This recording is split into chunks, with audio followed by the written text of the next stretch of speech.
அதே மாதிரி ஓலாவில் வந்து பேட்டரி ரிமூவ் பண்ண முடியாது இல்லையா? இந்த வண்டியில் பார்த்தீங்கன்னா நீங்கள் பேட்டரி ரிமூவ் பண்ணிட்டு உங்கள் வீடு செகண்ட் ஃப்ளோராகவே இருந்தால் கூட கொண்டு போயிட்டு அழகாக சார்ஜ் போட்டுக்கலாம். என் வீடு ஆக்சுவலாக வந்து செகண்ட் ஃப்ளோர் அப்படிங்கிறதால ஒவ்வொரு வாட்டி பேட்டரி தூக்கிட்டு போய் போடுறது கஷ்டமாக இருந்தது. அதனால் பர்மனெண்ட்டாக ஒரு சார்ஜிங் பாயிண்ட் ஃபிக்ஸ் பண்ணிடலாம் அப்படின்ட்டு பார்க்கிங்கில் ஃபிக்ஸ் பண்ணிட்டேன். ஸோ இப்போ 6 மணி நேரம் கரெக்டாக வந்து சார்ஜ் போட்டுறேன் கீழே வச்சு. அண்ட் அலாரம் வச்சு 6 மணி நேரத்தில் வந்து ஆஃப் பண்ணி சார்ஜர் ரிமூவ் பண்ணிடுறேன். இதுதான் சார்ஜர், பார்த்துக்குங்க.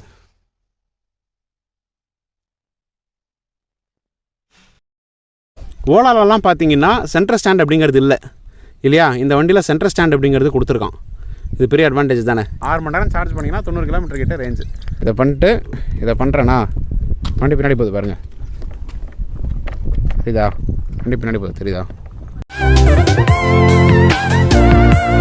ஹே friends, welcome back to our channel. இன்னைக்கு நம்ம என்ன வீடியோ பார்க்க போறோம் பார்த்தீங்கன்னா வந்து கொமாக்கி X3 அப்படின்ற எலக்ட்ரிக் ஸ்கூட்டரோட 2.5 வருஷத்துக்கான complete ownership review with pros and cons. என்னெல்லாம் இதுல வந்து நல்ல விஷயம் இருக்கு, என்னெல்லாம் இதுல வந்து மைனஸ் பாயிண்ட் இருக்கு அப்படின்னு எல்லாத்தையுமே வந்து பார்க்க போறோம். இப்போ ஓலா எலக்ட்ரிக் ஸ்கூட்டர் எடுத்துக்கிட்டோம்னு வச்சுக்கோங்களேன், நம்ம வந்து பார்த்துருப்போம் பேட்டரி ஃபயர் ஆகிற இஷ்யூ இருந்திருக்கு, அண்ட் பேட்டரியில இருந்து புகை வர இஷ்யூலாம் நம்ம பார்த்துருப்போம். அதே மாதிரி ஏத்தர் எடுத்துக்கிட்டோம் அப்படின்னா ஒரு 20,000 கிலோமீட்டர் மட்டுமே ஓடினதுலேயே பேட்டரி டிகிரேட் ஆகிட்டு ரேஞ்சு கம்மியான இஷ்யூஸ் எல்லாம் நம்ம வந்து பார்த்தோம். பட் ஆனால் இந்த வண்டி வந்து பார்த்தீங்கன்னா கிட்டத்தட்ட 2.5 வருஷமா நான் வச்சுட்டு இருக்கேன். கரெக்டாக டிசம்பர் 2021 வாங்கினேன். இந்த மேவோட கரெக்டாக பார்த்தீங்கன்னா 2.5 வருஷம் அது கரெக்டாக இந்த வண்டி வாங்கி காட்டடி அடிச்சிருக்கேன் இந்த வண்டியை. நாங்கள் அதிகபட்சம் நானும் ஒய்ஃபு குழந்தை நிறைய லக்கேஜ் அப்படின்ட்டு நிறைய ரொம்ப ஹெவியாக தான் வந்து இந்த வண்டியை பயன்படுத்திருக்கோம். பட் இவ்வளோ ஹெவியாக யூஸ் பண்ணியும் ரேஞ்ச் ட்ராப்லாம் எதுவுமே இல்லை, பேட்டரி இஷ்யூஸ்லாம் எதுவுமே இல்லை, பக்காவாக இருக்கு வண்டி. ஸோ இந்த வண்டியை வாங்கினதுக்கான மெயின் காரணங்கள்லாம் என்ன, இந்த வண்டியில் என்ன அட்வான்டேஜ் இருக்குது, என்ன டிஸ்அட்வான்டேஜ் இருக்குது அப்படின்ட்டு எண்ட் டு எண்ட் கம்ப்ளீட்டாக பார்க்க போகிறோம். அண்ட் இப்போ நீங்கள் இந்த வண்டி வாங்கணும்னு நினச்சா நீங்கள் இந்த வண்டியை வாங்கலாமா, அப்படி வாங்கணும்னா என்ன மெத்தட் அப்படின்றது எல்லாமே நம்ம வந்து பார்க்க போகிறோம். வாங்க வீடியோக்குள்ள போகலாம். ஃபர்ஸ்ட் இந்த வண்டியோட அவுட்லுக் வந்து எப்படி இருக்கு அப்படிங்கிறத பார்த்துருங்க.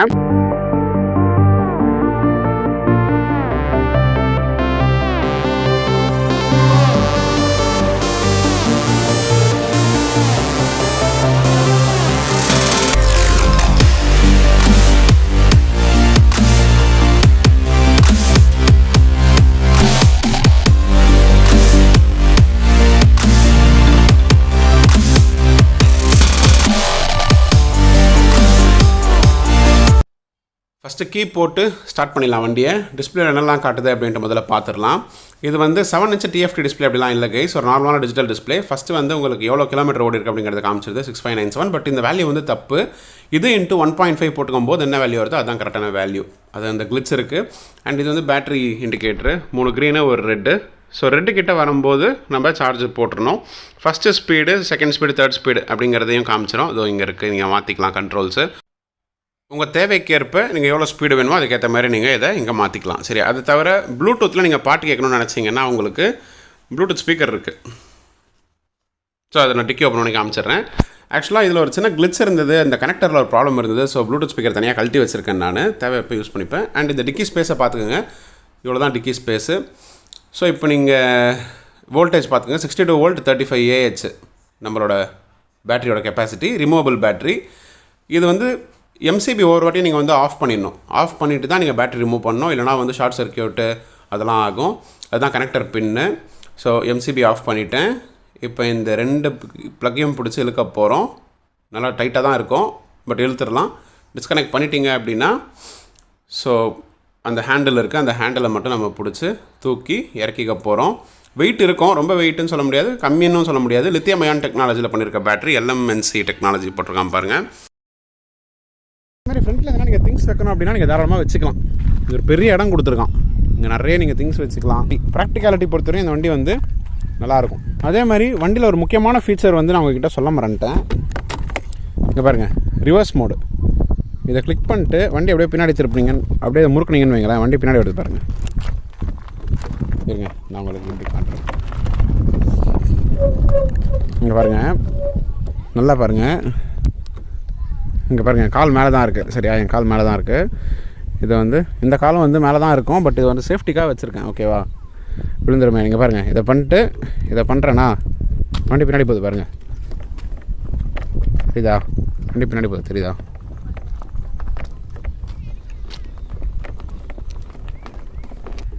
அதே மாதிரி செல்ஃப் டயக்னோசிஸ்க்கு ஒரு பட்டன் கொடுத்துருக்கான். வண்டியில் சின்ன சின்ன பிரச்சனை ஏதாவது இருந்தால் அதுவே டயக்னோஸ் பண்ணி சரி பண்ணிக்கும் அப்படின்ட்டு. பட் இது நான் பெருசாக யூஸ் பண்ணதில்லை என்றைக்குமே. அதே மாதிரி இண்டிகேட்டர் பட்டன்ஸ்லாம் பார்த்தீங்கன்னா வண்டியை விட்டு வெளியே விட்டால் உடஞ்சிரும் அப்படின்ட்டு இது உள்ளே இன்டெகிரேட் பண்ணியிருக்கான் வண்டி உள்ளே, தெரியுதா? அந்த டிசைன்லாம் நல்லாயிருக்கும். ஃப்ரண்ட்லேயும் பார்த்தீங்கன்னா பாருங்கள் வண்டியோடையே முடிஞ்சிடும், அந்த இண்டிகேட்டர் தனியாக வராது வெளியே. அதே போல் இன்னொன்று பாருங்கள், பின்னாடி பாருங்கள் எங்கே கொடுத்துருக்கான் பாருங்கள், வண்டியோடய ஃபினிஷ் ஆகிடுச்சு, தனியாக வெளியே வரல. அது ஒரு பெரிய அட்வான்டேஜாக பார்க்குறேன் நான். மாதிரி முக்கியமாக இந்த வண்டியை ஓட்டுறதுக்கு லைசன்ஸ் தேவையில்லை, இன்சூரன்ஸு தேவையில்லை, நீங்கள் எடுக்க தேவையில்ல வருஷம். அதே மாதிரி வண்டிக்கு ஆர்சி புக் அப்படிங்கிறதே இல்லை, ரெஜிஸ்ட்ரேஷன் அப்படிங்கிறதே இல்லை வண்டிக்கு. நீங்கள் வந்து ஒரு வேளை ஃபோனில் சார்ஜ் போடணும், நீங்கள் வந்து மறந்துட்டீங்க வீட்டில் போடுறதுக்குன்னா இங்கே வந்து சார்ஜிங் பாயிண்ட் கொடுத்துருக்கோம், இதில் நீங்கள் சார்ஜ் போட்டுக்கலாம். இப்போ இவ்வளோ நேரம் என் மைக்கை கூட சார்ஜ் தான் போட்டிருந்தேன், ஏன்னா சார்ஜ் கம்மியாகிடுச்சு அப்படின்ட்டு. ஓகே, அண்ட் பாட்டு கேட்கணுன்னாலும் உங்களுக்கு வந்து ப்ளூடூத் ஆப்ஷன் இருக்குது, நீங்கள் பாட்டு கேட்டுக்கலாம். ஓகே, வால்யூம் ஏற்றிக்கலாம், குறைச்சிக்கலாம், நெக்ஸ்ட்டு ட்ராக் போகலாம், அதெல்லாமே இதில் பண்ணிக்கலாம். Okay, and high beam low beam buttons இருக்குது. இதிலேயே இண்டிகேட்டர் காமிச்சிடும் எவ்வளோ தூரம் சார்ஜ் இருக்குன்ட்டு. அதை பொறுத்து உங்களுக்கு கம்மியாகும் போது நீங்கள் வந்து தாராளமாக போட்டுக்கலாம். ஓகேவா, இது வந்து trip meter. First speed, second speed, third speed, 3 ஸ்பீடுமே நீங்கள் உங்கள் தேவைக்கேற்ப போய்க்கலாம். சரியா, ரிவர்ஸ் மோடு கூட இருக்குது வண்டியில். ஸோ டிஸ்அட்வான்டேஜஸ் அப்படின்னு பார்த்தீங்கன்னா வந்து இந்த ஃப்ளோர் போர்டு கால் வைக்கிறோம்ல, இப்படி உட்காடுறோம் அப்படின்னா இந்த இடம் வந்து ரொம்ப ஹைட்டு, தரையிலேருந்து இங்கேயே இருக்கணும். ஆக்சுவலாக இங்கேயே வந்து அந்த கால் வைக்கிற இடம் முடியணும். ஆனால் இது இவ்வளோ தூரம் தூக்கி வைக்கும்போது உங்களுக்கு வந்து மசில் கிராம்ப் ஆகும் சம்டைம்ஸ். இங்கே அது வந்து ஸ்டார்டிங்கில் கஷ்டமாக தான் இருந்தது, போக போக வந்து எனக்கு வந்து ஒரு மாதிரி கம்ஃபர்ட் ஆகிடுச்சு. ஸோ அது வந்து ஒரு பெரிய ஒரு டிஸ்அட்வான்டேஜாக பார்த்தேன் நான். அதே மாதிரி இந்த ஷாக் அப்சர்வர் வந்து ரொம்ப ஹார்டாக இருந்தது வாங்கும்போது. அப்புறமா என்ன பண்ணேன், புதுப்பேட்டைக்கு போயிட்டு 1000 ரூபா கொடுத்து அதையும் ரீப்ளேஸ் பண்ண அப்புறம் ஓரளவு இந்தியன் ரோட்ஸுக்கு ஏற்ற மாதிரி பக்கா ஆகிடுச்சு. அதுக்கு முன்னாடி ரொம்ப ஃபஸ்ட்டாக இருந்தது. அதே மாதிரி இந்த வண்டியில் ஒரு பெரிய பிரச்சனை என்னென்னா, இந்த ஃப்ரண்ட் போர்ஷன் இருக்குது பாருங்கள், கடன்னு ஆடினே இருக்கும் எப்போ பார்த்தாலும். இந்த மாதிரி ஃப்ரண்ட் போர்ஷன் ரொம்ப குவாலிட்டி வந்து கம்மியாக பண்ணியிருக்காங்க, அது பெரிய மைனஸ் பாயிண்ட்டாக பார்க்குறேன் நான். ஸோ அதை மட்டும் இம்ப்ரூவ் பண்ணியிருந்தாங்கன்னா சூப்பராக இருந்திருக்கும். அதேமாதிரி பின்னாடி ஒரு கிராப் ரயில் ஒன்று வரும் இங்கே. ஸோ அதுவும் பார்த்தீங்கன்னா வந்து இந்த சீட்டுக்கு மேலே அது வந்து வரும். அது என்ன ஒன்றா பின்னாடி உட்கார்றவங்களுக்கு வந்து கால் செம்மையாக குத்தும் அது. அதனால் என்ன பண்ணேன், கம்ப்ளீட்டாக அந்த கிராப் ரயிலை ரிமூவ் பண்ணிட்டு இந்த சீட்டை வந்து கொஞ்சம் எக்ஸ்டெண்ட் பண்ணிட்டேன். ஸோ அது ஒரு பெரிய டிஸ்அட்வான்டேஜ் இந்த வண்டியில். ஓகேவா, அதே போல் இந்த சீட்டும் வந்து பார்த்திங்கன்னா இந்த இடத்துல டைமண்ட் மாதிரி வரும், இங்கேயே முடிஞ்சிடும் சீட்டு இப்படி வி ஷேப்பில். அப்புறம் நான் என்ன பண்ணேன், புதுப்பேட்டைக்கெல்லாம் கொண்டு போயிட்டு இந்த சீட்டை வந்து கொஞ்சம் அப்படியே அழகாக வந்து பெருசு பண்ணி, அதுக்கு ஒரு கடை இருக்குது, இவ்வளோ தூரம் வந்து எக்ஸ்டெண்ட் பண்ணி கொண்டு வந்தேன். ஸோ பார்க்க உட்காரெல்லாம் கொஞ்சம் கம்ஃபர்டபுளாக இருக்கும் அப்படின்ட்டு. அதே மாதிரி ஒரு விஷயம் சொல்லி ஆகணும் கைஸ், இந்த வண்டியோட டயர் வந்து ரால்கோ அப்படின்ற கம்பெனி டயர். இது வரையும் வண்டி வாங்கி ஒரு வாட்டி தான் கைஸ் மொத்தமாகவே 2.5 இயர்ஸில் பஞ்சரே ஆகிருக்கும். அதுக்கப்புறம் பஞ்சர் ஒட்டி நான் வந்து ஞாபகமே இல்லை எனக்கு, ஏன்னா அவ்வளோ சூப்பராக வந்து உழைக்குது இந்த டயரை. நான் காட்டுறேன் பாருங்கள், ரால்கோ பழைய கம்பெனின்னு நினைக்கிறேன், காட்டுறேன் பாருங்கள் போட்டிருக்கானா, ரால்கோ டயர், பழைய டயர். அதே போல் இந்த பூட்டெலாம் வந்து பார்த்திங்கன்னா வந்து ரொம்ப சின்னது தான், பூட் சைஸு ரொம்ப சின்ன பூட்டு தான். நீங்கள் வந்து ரொம்ப திங்ஸ்லாம் வச்சுக்க முடியாது. இந்த பேட்ரி வந்து ஒரு வேளை நீங்கள் ஃபுட்போர்ட் கிட்ட வச்சுட்டிங்க அப்படின்னா உங்களுக்கு ஓரளவு டிக்கி கிடைக்கும். நான் வந்து கொஞ்சம் ரிமூவ் பண்ணுற மாதிரி வேணும், ஏன்னா இங்கே வச்சுட்டோன்னா ரிமூவ் பண்ண முடியும், அங்கே வச்சுட்டோன்னா ரிமூவ் பண்ண முடியாது. அதனால் நான் ரிமூவ் பண்ணுற மாதிரி வேணும் அப்படின்ட்டு இங்கே வச்சேன். அதனால் நான் பூட் ஸ்பேஸ் கொஞ்சம் இழந்துட்டேன். அதே போல் ஷாக் அப்சர்வர்லாம் பார்த்தீங்கன்னா வந்து சரியான ஹார்டு. இது வந்து ரொம்ப ஈஸியாக சஸ்பென்ஷன்லாம் வந்து உங்களுக்கு வந்து அமுங்காது, ரொம்ப பாறாங்கல் மாதிரியான ஒரு சஸ்பென்ஷன் தான் இது. பள்ளத்துலலாம் போட்டால் நீ என்ன போடுறது, நான் என்ன அமுங்கிறதுன்ற மாதிரி தான் இருக்கும், கல் மாதிரி இருக்கும், அப்படியே டம்முன்னு தான் வாங்கும் ஆக்சுவலாக. ஸோ என்ன ஒன்று, டிஸ்க்கு கொடுத்துருக்கான். ஒரு பெரிய அட்வான்டேஜ் என்னென்னா டிஸ்க்கு கொடுத்துருக்கான் வண்டியில். ஓகே, பின்னாடி ட்ரம் தான். இந்த லேடிஸ் ஃபுட் ரெஸ்ட்டும் வந்து பார்த்திங்கன்னா வந்து கொடுத்துட்டான். இது எத்தனை பேர் கொடுக்குறாங்கன்னு தெரில. ஓலாலலாம் பார்த்திங்கன்னா செப்பரேட்டாக கொடுக்குறானா இல்லை எப்படி அப்படிங்கிறது தெரில, நீங்கள் கமெண்ட் பண்ணுங்கள். இல்லை அடிஷ்னலாக சார்ஜ் பண்ணுறானா அப்படின்னு தெரில. இது இவன் கூட ஆக்சஸ் கொடுத்துட்டான், அவனை வண்டி வாங்கும்போது தனியாக கொடுத்துட்டான். அண்ட் இன்னொரு விஷயம், பெரிய அட்வான்டேஜ், இப்போ பார்த்தீங்கன்னா ஓலாலெலாம் பார்த்தீங்கன்னா சென்ட்ரல் ஸ்டாண்ட் அப்படிங்கிறது இல்லை இல்லையா, இந்த வண்டியில் சென்ட்ரல் ஸ்டாண்ட் அப்படிங்கிறது கொடுத்துருக்கான். இது பெரிய அட்வான்டேஜ் தானே. இப்போ நீங்கள் இந்த வண்டி வாங்கணும் அப்படின்னு நினச்சிங்கன்னா உங்களால் வந்து இந்த வண்டி வாங்க முடியாது, ஏன்னா இந்த வண்டி ஸ்டாப் பண்ணிட்டான். இதுக்கப்புறம் X4 அப்படின்னு ஒரு மாடல் வந்தது, அதுக்கப்புறம் SC அப்படின்லாம் வந்தது. இப்போ வந்து பார்த்திங்கன்னா கொமாக்கி ரேஞ்சர், கொமாக்கிலே ஃப்ளோரா, வெனிஸ் அப்படின்ட்டுலாம் ஏதோ மாடல்லாம் விட்றான். அது கொஞ்சம் டிசைன்லாம் டோட்டலாக மாற்றி ஒரு மாதிரி விடுறான். இந்த ஃப்ளோர் போர்டெலாம் கொஞ்சம் கீழே இறக்கி வச்சு, அதுவும் பார்த்திங்கன்னா வந்து கொஞ்சம் நல்லா தான் இருக்குது, லுக்காக இருக்குது. ஓகே, அதே மாதிரி லித்தியம் அயான் பேட்டரி இது, அது வந்து லித்தியம் ஃபெரோஃபாஸ்பேட் பேட்டரியிலலாம் விடுறான்னு நினைக்கிறேன். இதோட கொஞ்சம் நல்லா லைஃப் வரும்ன்ற மாதிரி சொன்னாங்க கம்பெனியில். ரேஞ்ச் ட்ராப் ஆகல, பேட்டரி இஷ்யூஸ் எதுவும் வரல. இந்த 2 தானே ரொம்ப மெயின் ஈவி பொறுத்தவரையும். ஸோ இந்த 2லையுமே வந்து இது செம்மையாக சாட்டிஸ்ஃபை பண்ணுது. இதனால் வந்து நீங்கள் தாராளமாக இந்த கம்பெனியும் வந்து ஒரு ஆப்ஷனாக வந்து ட்ரை பண்ணலாம் அப்படிங்கிறதுல சந்தேகமே இல்லை. சுரேஷ் நான் வந்து இதுக்கு அடுத்த மாடல் வாங்கியிருந்தார், X4 வாங்கியிருந்தார். நான் இந்த வண்டியை வாங்கினதை பார்த்துட்டு அவர் வந்து X4 வாங்கினார், இது X3. ஸோ அவர் வண்டியும் வந்து கிட்டத்தட்ட ஆகிட்ருக்கோம், 2 வருஷம் கிட்ட ஆகிட்ருக்கோம் அவர் வண்டி வாங்கி. ஸோ அவர் வண்டியும் வந்து நம்ம வந்து ஓனர்ஷிப் ரிவ்யூ போட ட்ரை பண்ணலாம். அடுத்து ஓலா, ஏத்தர் அப்படின்ட்டு நிறைய வந்து லைனப் இருக்குது. இது வந்து லோ ஸ்பீட் வெஹிக்கிள் அப்படிங்கிறதால அண்டர் 18 கூட வந்து இந்த வண்டியை ஓட்டுறாங்க நிறைய பேர், லோ ஸ்பீட் வெஹிக்கிள் அப்படிங்கிறதால. சரி, பட் வந்து ஹெல்மெட் அப்படிங்கிறது போடலாமா இல்லையா ப்ரோ அப்படின்னு கேட்டிங்கன்னா, கண்டிப்பாக ஹெல்மெட் வந்து போட்டுக்கிறது நல்லது. சரி, இது வந்து இந்த வண்டி வந்து ஸ்லோவாக தான் போகும் அப்படின்னாலும், பட் இந்த வண்டி பற்றின அவேர்னஸ் வந்து கண்டிப்பாக இருக்கும், டிராஃபிக் போலீஸ்க்கு கூட இருக்கும். பட் ஸ்டில் நீங்கள் ஹெல்மெட் இல்லையா அப்படின்ட்டு ஒரு கொஸ்டின் வர வாய்ப்பு இருக்குது. ஸோ ஹெல்மெட் போட்டு தான் இந்த வண்டியை ஓட்டுறது சேஃப். நாங்களும் ஹெல்மெட் போட்டு தான் வந்து வண்டியை ஓட்டுறோம். பட் வந்து நிறைய லக்கேஜ்லாம் ஏற்றினா கூட நல்லா தாராளமாக வண்டி வந்து இழுக்குது. ரேஞ்சு கூட வந்து ஹெவி லோடாக குறையுமே தவிர, பட் அந்த புல்லிங்கு, அந்த அந்த ஸ்பீடு அதெல்லாம் எந்த குறையுமே இல்லை, நல்லா இருக்குது.